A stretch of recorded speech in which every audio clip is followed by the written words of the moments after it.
Nah, iya yang saya temui kan banyak, Prof. Kayak Suryono dulu itu ya. Siono. Siono, kemudian ya Laskar juga kan itu sebelum diadili kan baru mau penangkapan gitu. Iya. Nah, itu yang membuat orang juga khawatir ya. Tapi rasa takut itu kan bisa kita tepiskan karena memang kita tidak berada di jalur terorisme kan itu. Iya, betul. Jadi begini, Mas. Saya bisa umpamakan begini ya. Ibarat orang menjaring atau nelayan menjaring ikan ya dengan jala. Ketika ikan besar itu tidak ada lagi atau berkurang, maka nelayan itu akan menggunakan jala yang lebih kecil, jaringnya itu ya, atau saringannya itu lebih kecil dan lebih kecil hingga mungkin yang didapat itu tinggal ikan teri.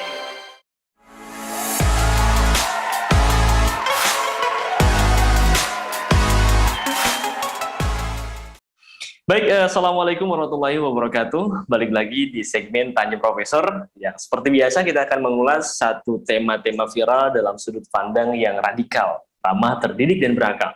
Nah, kali ini ada satu berita yang menggemparkan, menghebohkan, terkhusus di kalangan umat Islam, yaitu penangkapan dari Ustadz Farid Oqbah. Nah, Ustadz Farid itu kemudian ditangkap di Detasemen Khusus 88 Anti Teror beserta dua orang lainnya, yaitu Ahmad Zain An-Najah dan AA.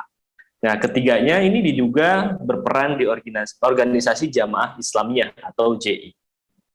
Seperti biasa di samping saya ada Profesor Suteki, dan biar sudut pandang kita nggak ngawur dan kemudian lebih terarah, nah saya tanya beliau nih. Ya. Waalaikumsalam, Prof. Waalaikumsalam warahmatullahi wabarakatuh. Alhamdulillah, sehat. Alhamdulillah. Prof, terkait dengan penangkapan Ustadz Farid Oqbah yang kemudian mencengangkan kita, ya, bisa dijelaskan nggak sih prosedur dari penangkapan terduga teroris yang sesuai aturan hukum itu seperti apa sih, Prof? Ya, terima kasih Mas Aab. Jadi yang pertama ingin saya sampaikan dulu rasa keprihatinan saya ya. Apapun kan, kalau ada warga negara kita yang tertangkap itu kan tentu kita prihatin. Betul. Kenapa hal ini terus berulang gitu ya terkait dengan terorisme ini ya, dugaan terorisme. Nah, persoalan penangkapan itu sebenarnya bisa dikatakan sebagai pengekangan sementara waktu guna kepentingan penyidikan atau penuntutan. Nah, mengenai alasan penangkapan itu terutama didasarkan pada dua hal, Mas. Yang pertama soal seorang itu diduga keras melakukan tindak pidana. Kemudian yang kedua, dugaan yang kuat itu didasarkan pada bukti permulaan yang cukup. Nah, bukti permulaan yang cukup itu berdasarkan putusan MK nomor 21 tahun 2014 itu adalah berdasarkan dua alat bukti yang sah berdasarkan pasal 184 Kitab Undang-Undang Hukum Acara Pidana. Nah, ini tadi misalnya ada keterangan saksi dan juga bukti surat misalnya. Nah, kemudian dua itu udah cukup ya? Itu sudah cukup. Sebenarnya itu sudah cukup gitu. Nanti khusus untuk terorisme ada sendiri apa yang paling utama. Nanti akan saya jelaskan di situ. Nah, lanjut, Prof. Ya. Apa kira-kira yang kemudian menjadi tindak pidana yang kemungkinan ya dilakukan oleh Ustadz Farid Oqbah ini dan juga beserta yang lain itu ada kemungkinan di sini, misalnya di pasal 12A itu. Jadi setiap orang dengan sengaja menjadi anggota atau merekrut orang untuk menjadi anggota korporasi yang ditetapkan dan atau diputuskan pengadilan sebagai organisasi terorisme dipidana dengan pidana penjara paling singkat 2 tahun dan paling lama 7 tahun. Nah, kita tahu seperti JI yang dituduhkan itu kan memang bisa dikatakan itu adalah termasuk jaringan terorisme kan itu kan. Ini yang selama ini kita pahami kan di situ. Kemudian ada lagi yang ayat 3-nya itu disebutkan pendiri, pemimpin, pengurus atau orang yang mengendalikan korporasi sebagaimana dimaksud pada ayat 2 tadi dipidana dengan pidana penjara paling singkat 3 tahun dan paling lama 12 tahun. Nah ini kan untuk Ustadz Farid Oqbah ini kan ada dugaan gitu ya, karena katanya kan mendirikan yang disebut dengan PDRI ya, betul ya? Iya, Jadi, Partai Dakwah Rakyat Indonesia. Rakyat Indonesia. Nah itu ada. Tapi kalau saya lihat, Prof, kalau saya lihat beliau juga kalau di keterangan Detik ya, beliau itu menjabat atau berperan sebagai juga Dewan Syuro. Iya, Dewan ini Syuro makanya dari JI ya. Menurut keterangan di media itu kita sebut, kita temukan beliau juga sebagai Dewan Syuro JI gitu loh. Nah kalau ini memang terbukti kan itu tidak bisa mengelak dari yang tadi saya katakan itu, baik di ayat 2 maupun ayat 3 ini gitu.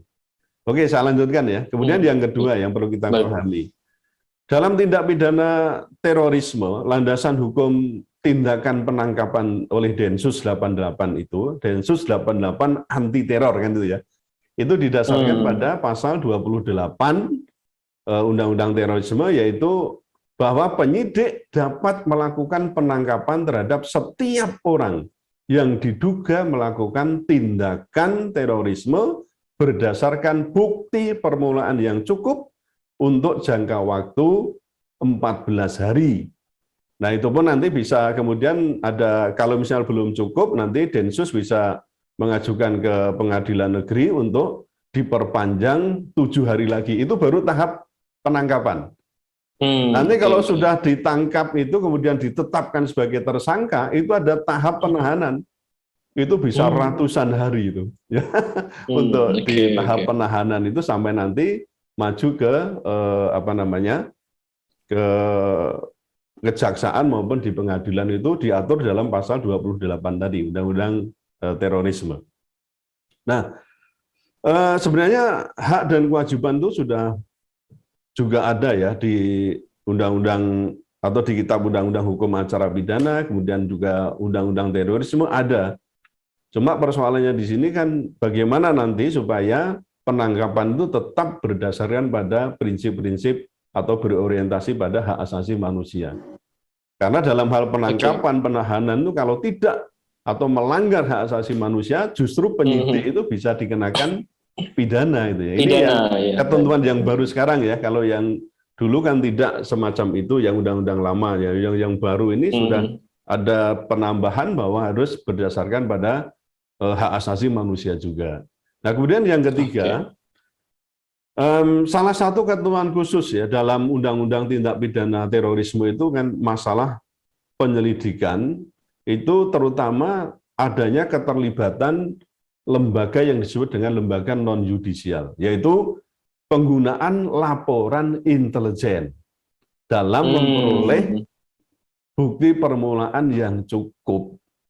Nah, ini nanti yang tadi membedakan tadi, masalah lain ada tadi, kalau tindak pidana biasa kan mesti harus menginduk pada 184 itu, tapi ini ada tambahan. Bahkan dikatakan bukti permulaan yang cukup dari keterangan laporan intelijen itu dikatakan atau didudukkan sebagai bukti yang pokok. Nah, bedanya ini gitu ya yang sama kriminal khususnya biasa di sini. ya. Jadi ini bukti pokok. Iya. Jadi begitu sudah ada laporan intelijen, misalnya sudah intelijen melakukan gelar perkara dan seterusnya antar mereka sendiri, kemudian dikatakan informasinya A1, nah Densus 88 tinggal melakukan atau melakukan eksekutor ya. Untuk penangkapan itu. Nah, jadi itu yang beberapa hal yang mungkin perlu diketahui oleh khalayak umum ya, oleh siapapun, karena supaya tidak menimbulkan dugaan-dugaan yang mungkin justru mengaburkan ya mengenai penanganan tindak pidana terorisme yang dikatakan sebagai extraordinary crime. Gitu. Oke, Prof. Prof, kita mau lanjut nih, Prof. Ya. Kalau saya sebagai awam yang biasa baca berita, yang dapat informasi dari media, kalau saya amati narasi terkait terorisme yang dibangun ya, ini semakin mengecil hari-hari ini. Ya. Dari dulu awalnya kan bom Bali gede banget tuh, kemudian ke bom Panci ya, kemudian ke kotak amal ya, dan ini ke kebun kurma ya. Saya ngelihat ada narasi yang mengecil. Tapi di sisi lain ini menimbulkan ketakutan sebetulnya. Saya pribadi agak takut nih, setiap ada penangkapan, Aku wedi saya kira. Iya, saya pun juga takut. Iya, artinya kan ini menimbulkan ketakutan di tengah-tengah umat ya. Iya. Ini bagaimana pandangan Prof. Suteki tentang narasi terorisme dan juga Densus 88 itu seperti apa sih? Kemudian kita melihatnya. Ya, rasa takut itu saya kira wajar ya, karena begitu pemberitaan aja itu kan sangat masif dan seringkali tindakan-tindakan dalam hal penangkapan itu juga terjadi, bahkan baru penangkapan ya, baru terduga itu kan betul. Terjadi yang namanya extrajudicial killing kan gitu. Judicial killing. Ya, jadi pembunuhan ya, dalam ini pembunuhan di luar peradilan pidana belum dilakukan tapi sudah terbunuh gitu loh ya. Karena yang saya temui kan banyak Prof, kayak Suryono dulu itu ya. Siono. Siono kemudian Laskar juga kan itu sebelum diadili kan, baru mau penangkapan gitu. Iya. Nah itu yang membuat orang juga takut khawatir ya, takut dan seterusnya. Tapi rasa takut itu kan bisa kita tepiskan karena memang kita tidak berada di jalur terorisme kan itu. Iya betul. Jadi begini Mas, saya bisa umpamakan begini ya, ibarat orang menjaring atau nelayan menjaring ikan ya dengan jala. Ketika ikan besar itu tidak ada lagi atau berkurang, maka nelayan itu akan menggunakan jala yang lebih kecil jaringnya itu ya, atau saringannya itu lebih kecil dan lebih kecil hingga mungkin yang didapat itu tinggal ikan teri gitu. Nah, ketika jala itu kecil tentu menimbulkan kecemasan semua ikan. Jadi ikan besar dan ikan kecil itu cemas semua itu ya, baik besar kecil itu karena berpotensi untuk diciduk. Nah, demikian pula dengan pemberantasan terorisme yang seringkali juga membuat umat Islam itu makin takut karena korban extrajudicial killing yang tadi saya sebutkan itu, misalnya Siono yang baru terduga teroris saja itu sudah menemui ajalnya, dan itu ratusan orang yang kabarnya juga yang salah tangkap itu, juga gitu ya? Iya, 120 lebih lah itu sudah ada. Wow. Ada pemberitaan nanti bisa dicari itu ya, sudah ratusan orang yang mengalami extrajudicial killing ya, termasuk yang maaf ya kemarin itu apa terkait dengan jaringan terorisme apa tidak, seperti 6 laskar anggota FPI kan juga mengalami extrajudicial killing, terlepas dari Densus ya, saya nggak tahu persis terkait dengan itu, tapi itu jelas itu tindakan kepolisian ya yang mengakibatkan terjadinya pembunuhan di luar sistem peradilan pidana. Nah, memang betul ya prinsip kehati-hatian atau disebut dengan precautionary principle itu penting. Namun ketika kehati-hatian itu menjadi fobia, tentu hal ini membahayakan kelangsungan kehidupan bermasyarakat berbangsa, khususnya juga masyarakat Islam atau peradaban Islam itu. Nah, terkait dengan Densus 88 ini memang ini kan dibentuk di tahun 2003 ya, menginduk pada Undang-Undang Kepolisian Negara nomor 2 tahun 2002. Waktu itu Kapolrinya kalau tidak salah Pak Dai Bakhtiar itu ya. Nah, saya tidak tahu persis tentang angka 88 itu disebut dari mana ya, istilah dari mana. Konon sih itu karena saya tidak bisa memastikan ini, tapi karena ada 88 warga negara asing yang meninggal waktu adanya bom Bali itu ya. Ya. Nah, tapi prinsipnya saya setuju lah Mas ya dengan adanya Densus 88 itu sebagai reaksi kita terhadap istilahnya itu sense of crisis ya terhadap terorisme yang dikatakan sebagai extraordinary crime ya, extraordinary crime. Namun lembaga ini saya kira juga perlu diawasi, dikendalikan bukan saja oleh Kapolri namun juga oleh Presiden dan DPR agar pelaksanaan tugasnya itu tidak melanggar prinsip-prinsip HAM dan negara hukum. Prinsip negara hukum. Jadi tetap ada kontrol gitu ya. Nah, karena tadi sudah saya sampaikan sudah banyak korban ya yang terjadi karena adanya extrajudicial killing itu. Jadi oke, saya setuju tapi harus dikontrol, diawasi. Dan kemudian dibiarkan yang kemudian justru Densus 88 bisa menimbulkan teror sendiri terhadap masyarakat atau warga negara kita itu. Oke, Prof. Ya, Prof. Tapi saya amati narasi, bukan opini ya, opini di Twitter pasca penangkapan Ustadz Farid Oqbah ini merembet nih, Prof. Jadi hashtag bubarkan MUI itu malah trending. Jadi opini itu kemudian digiring karena selain menangkap Ustadz Farid Oqbah, Densus 88 juga menangkap Ustadz Ahmad Zain An-Najah. Ya. Yang ini beliau itu adalah salah satu anggota Fatwa MUI. Ya. Nah, ini bagaimana tanggapan Prof. Suteki terhadap diri narasi untuk membubarkan MUI? Ya, dulu selain HTI dan FPI kan pernah juga diisukan ya, seperti isu pembubaran PKS misalnya.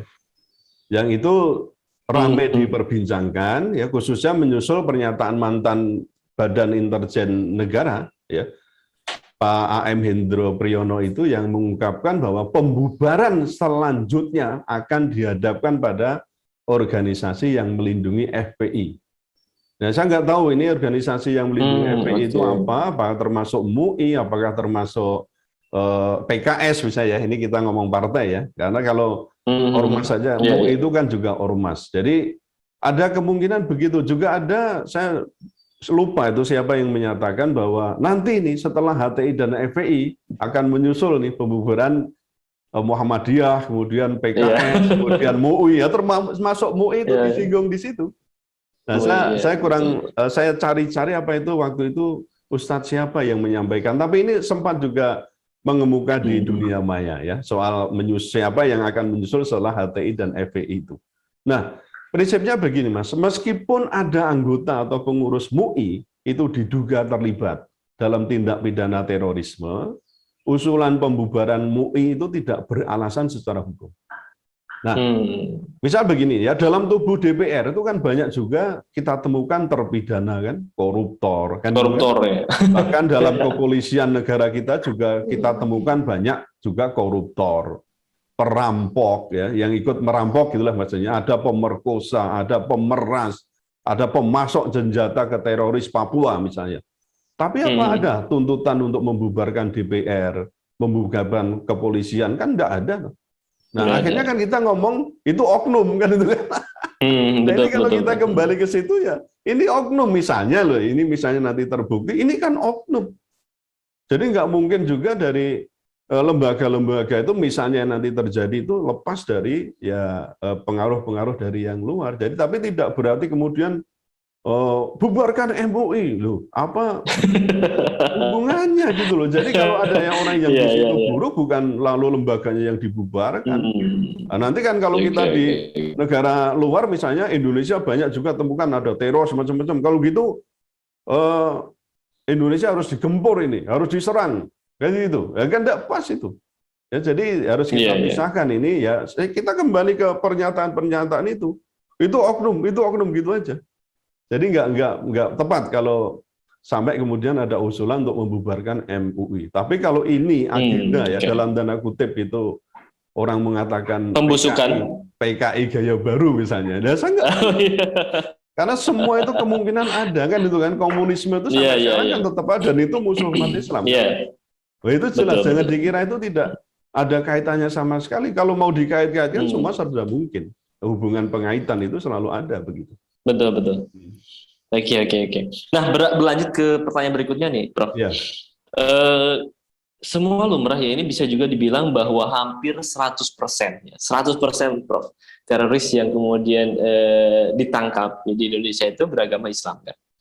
Nah, dan di sini muncul anggapan ya di kalangan kaum muslim itu bahwa sebagian kaum muslim itu menduga bahwa isu ini digulirkan untuk ya menyerang Islam. Ya. Di sisi lain juga karena kita kaum muslimin juga melihat bahwa OPM di Papua juga nggak terlalu menjadi isu nasional gitu. Ya. Nah, bagaimana kemudian jenengan melihat pandangan masyarakat awam model saya ini, Bro, dalam memandang isu terorisme ini? Ya, banyak yang menyatakan bahwa terorisme itu tidak punya agama, kan itu Mas? Sering kan orang terorisme itu nggak punya agama. Iya. Karena memang agama manapun itu tidak ada yang mengajarkan umatnya atau pemeluknya untuk melakukan terorisme. Nah, kebetulan di Indonesia kita kan bangsa yang mayoritas itu umat Islam, bahkan mencapai hampir 90% ya, 87,19% itu penduduknya beragama Islam. Jadi pelaku tindak pidana apapun itu bisa nanti Anda cari, mesti kan kebanyakan beragama Islam. Betul nggak? Okay. Ini logika loh, kita bangun logika begini. Nah, jika di negara lain dengan mayoritas Hindu, boleh jadi pelaku terorisme atau kejahatan lainnya Hindu gitu loh. Yang mayoritas agamanya Kristen juga, itu mayoritas pelaku tindak pidana juga Kristen. Nah, tapi apakah, jadi apakah wajar di sini? Apakah dalam hal ini wajar kalau kita katakan bahwa Hindu Kristen itu berarti mengajarkan terorisme? Nah, enggak. Jadi dalam hal ini ya kita ini harus berani untuk mengatakan bahwa itu tadi itu hanya oknum. Nah, kembali lagi oknum, ya. Kita kembalikan itu oknum gitu. Cuma yang saya herankan di Indonesia itu kan Muslim tadi dikatakan mayoritas, ya, tetapi kok rasa minoritas yang setiap saat kita itu bisa mengalami, atau umat Islam di negara kita itu mengalami diskriminasi, didiskreditkan, dikambing hitamkan, bahkan terpojokkan. Nah, ini yang kita sebut namanya Islamofobia yang bisa melanda siapapun termasuk umat Islam itu sendiri. Nah, atau kita mungkin bisa mengatakan ya, sebenarnya Muslim Indonesia itu Muslim beneran apa enggak? Atau kemarin kita sebut abangan itu kan ya. Yang dikatakan sholat oleh, ora sholat oleh kan, ora sholat kancane akeh. Itu mungkin kebanyakan yang abangan itu gitu loh. Tapi ini kan kemudian bisa mendiskreditkan bagi orang-orang Muslim yang sejatinya ingin melaksanakan apa ya prinsip-prinsip akidah ya syariahnya, kemudian sampai muamalat yang ingin didasarkan pada prinsip-prinsip atau hukum Islam itu. Gitu. Jadi memang ini ya sebuah apa ya ironi atau apalah, kita mayoritas tetapi justru serasa ya minoritas yang setiap saat bisa mengalami diskriminasi dan juga didiskriminasi. Tapi kalau jenengan sendiri itu melihat itu enggak sih, Prof? Melihat bahwa isu terorisme itu digulirkan untuk menyerang Islam. Melihat itu enggak sih? Ya itu tadi, kalau kita lihat isu ini kan berasal dari Amerika dulu kan ya, dengan betul. proyek Rand Corporation misalnya, itu kan isu terorisme menjadi isu internasional, yang itu kemudian menjadi misi Amerika Serikat untuk menggebuk ya teroris dimanapun berada. Nah, jadi ada tangan-tangan panjang yang kemudian ke negara-negara, apakah itu dulu sampai di Afghanistan, kemudian Pakistan, kemudian juga termasuk Indonesia itu, dan atau beberapa negara lain yang dinilai di situ itu banyak terorisme, gitu ya, dalam tanda kutip ya, kasus-kasus tindak pidana terorisme, kemudian yang menjadi ajang tersendiri untuk bagaimana diselesaikan sesuai dengan proyek mereka. Nah itu kemudian terorisme kan kemudian turun ke radikalisme, nanti turun ke ekstremisme, itu kan terus bergulir di sana. Nah, maka tadi saya katakan ketika jaring atau jala besar itu tidak lagi mencukupi, maka akan digunakan jaring-jaring yang lebih khusus. Nah, apakah ini akan menyerang umat Islam? Ya kita tentu lihat politik internasional. Apakah betul umat Islam itu menjadi ancaman bagi ideologi atau pemegang ideologi lain, terutama ideologi komunisme dan ideologi liberal kapitalisme. Nah, kita bisa perang di sana, Mas. Dari sana kita kemudian bisa membreakdown apakah betul isu ini memang mengarah pada memojokkan, menyerang umat Islam. Nah, wallahu alam, saya tidak bisa terlalu masuk ke sana karena itu nanti bisa repot. Tapi kalau kita boleh curiga, lah boleh saja kita curiga. Karena tadi saya katakan hubungan pengaitan itu memang sangat mungkin dalam perpolitikan internasional. Nah, kita sebagai negara Indonesia ini nggak bisa lepas dari politik internasional. Nah, jangan dikira ini terbebas nih kita jadi campur tangan negara luar atau negara adik kuasa itu. Jangan dikira lepas. Itu, Mas. Susah ya kalau bilang kita itu lepas itu susah, Bro. Karena hampir nggak mungkin ya. Utang kita ya dari mana ya kan? Utang kita dari negara liberal kapitalistik, ada juga negara dari komunis. Ayo, dari Cina banyak, betul. Dari Amerika juga banyak atau grupnya. Nah sekarang kita Islam misalnya, Islam itu atau kita lawan ideologi liberal dan liberal kapitalisme dan sosial komunisme. Kira-kira kita berhadapan nggak dengan mereka? Umat Islam berhadapan nggak dengan mereka? Nah itu perang ideologi otomatis akan menimbulkan perang dalam tataran yang lebih praktis. Baik. Wah, luar biasa ya. Tapi jujur Prof, kalau saya bahas terorisme itu agak gimana gitu, merinding gitu. Makanya saya kan tidak juga terlalu mendetail. Ini saya saya khawatir juga keliru saya ngomong. Oleh karena itu kita ambil secara objektif memang demikian. Tapi prinsip kita mesti punya sense of crisis terhadap terorisme, ya karena itu sebagai extraordinary crime dan kita menentang aksi-aksi terorisme itu. Itu kan prinsip.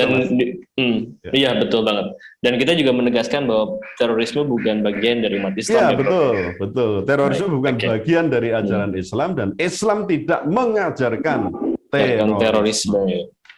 Baik. Oke, Prof, kayaknya kita akhiri dulu aja sesi terorisme kali ini ya.